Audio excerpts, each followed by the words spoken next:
You've had a couple of days to reflect. How do you go about taking things forward when you've had a couple of losses where, to be perfectly honest, the opposition were the better team in both games? Yeah, I mean, it was obviously, disappointing and not good for us having those losses, but my message was quite clear to the players, that life is carrying on, and that let's live for today, and that's what we can control, is that we can only, look forward.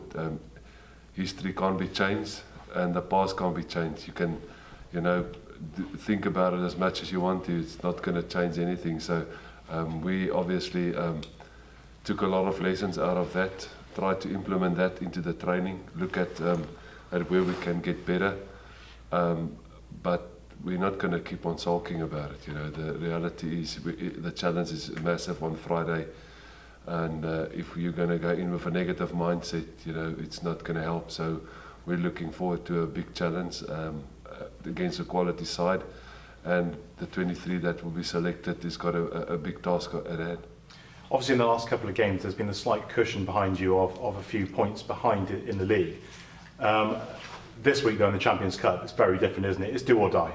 Yeah, no, for sure. I think after this weekend, every team will know exactly where they are, and I think your chances is quite slim if you lose this weekend to progress, especially from our side. Maybe some of the other sides on 12 points or whatever will still have a chance in that last week.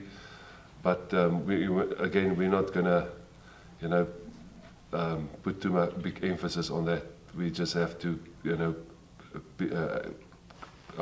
put in a good performance this week and let the result look after itself.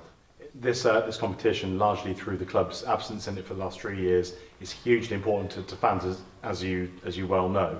Gloucester, I know you don't like to get ahead of yourself, but if Gloucester do win this game, how realistic is the idea of escape from that group stage?